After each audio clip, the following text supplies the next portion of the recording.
Item Number: SCP-1279. Object Class: Safe. Special Containment Procedures: each instance of SCP-1279 is to be contained in a reinforced steel container and storage unit redacted of Site-87. 2 security officers are to guard these instances at all times. No canines are to be brought within a meter of any SCP-1279 instance unless specifically authorized. Any testing involving SCP-1279 must be authorized by at least one member of Level 3 personnel. Description: SCP-1279 is the collective term for 6 leather dog collars. A tag reading Dog Incorporated dog process collar is present on each instance of SCP-1279.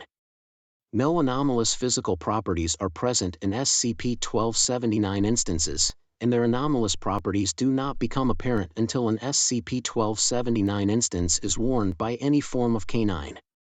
Any canine wearing an instance of SCP-1279, hereafter referred to as SCP-1279-1, will be perceived by any individuals who encounter it as being of human-level intelligence. They will still be aware that SCP-1279-1 is in fact a canine, but they will internally anthropomorphize SCP-1279-1, believing that it is capable of speech and reasoning.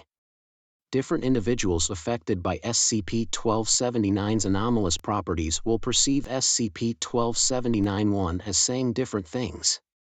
Individuals will not consider encountering what they believe is a sapient canine to be abnormal, and will behave as if it were a common occurrence.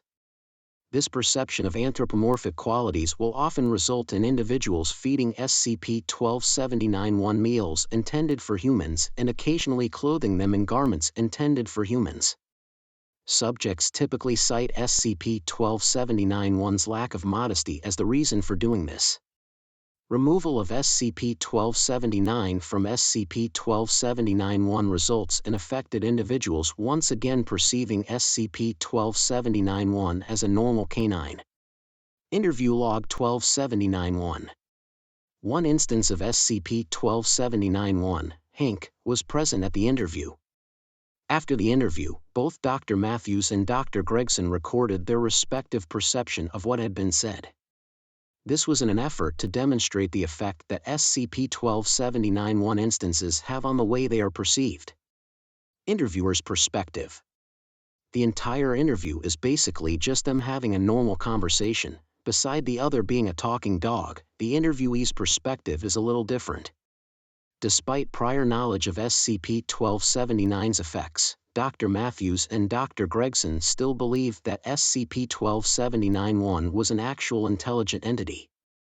SCP-1279 was discovered after reports of a talking dog were received from an anonymous informant. When agents arrived at the location and recovered the instance of SCP-1279-1, it had been arrested by a police officer for public indecency, referring to the canine's lack of clothing. Several instances of SCP-1279 were found scattered in the surrounding area, along with the following note: now your dog too can be a member of the household. Are you ever sick of your dog anti-working for its pay and food upkeep? Well, worry no more, loyal consumer. Our new dog process collar will make your dog a fruitful member of society. Society needs upkeeping, loyal hardworker citizens to feed the fields, right the offices, and keep your streets safe. Perhaps your dog will be a fireman, stopping the fires from betraying you and your loyal family. Or a police officer, stopping criminal dogs from destroying the peace of a neighborhood. Not all dogs are good dogs. Perhaps he will be a doctor dog, making open the dogs that have suffered from a terrible mess. Whatever your dog's life chooses to become, it is only due to you, faithful dog owner, purchasing the fine product of Dog Incorporated, no quasi canes. Thanks for watching.